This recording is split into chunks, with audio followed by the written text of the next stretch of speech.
Dissociative mean dissociate करना, separate हो जाना, अलग हो जाना। आइडेंटिटी मीन्स आपकी आइडेंटिटी जो है वो सेपरेट आइडेंटिटी हो जाती है, अलग हो जाती है, डिफरेंट आइडेंटिटी हो जाती है आपकी। सो इसमें क्या होता है कि इंसान की एक से ज़्यादा पर्सनैलिटीज़ होती हैं, एक से ज़्यादा आइडेंटिटीज़ होती हैं।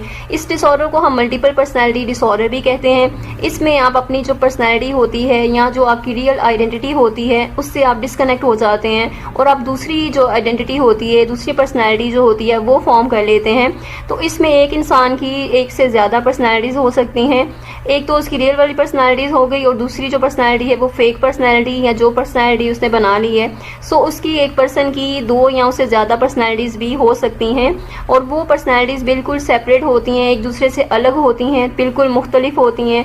उनकी सारी चीज़ें अलग होती हैं, उनके जज्बात अलग होते हैं, उनकी ख्यालात अलग होते हैं, उनकी सोचें अलग होती हैं और उनके जो फिजियोलॉजिकल जो सिम्टम्स होते हैं इवन वो भी अलग होते हैं। और कुछ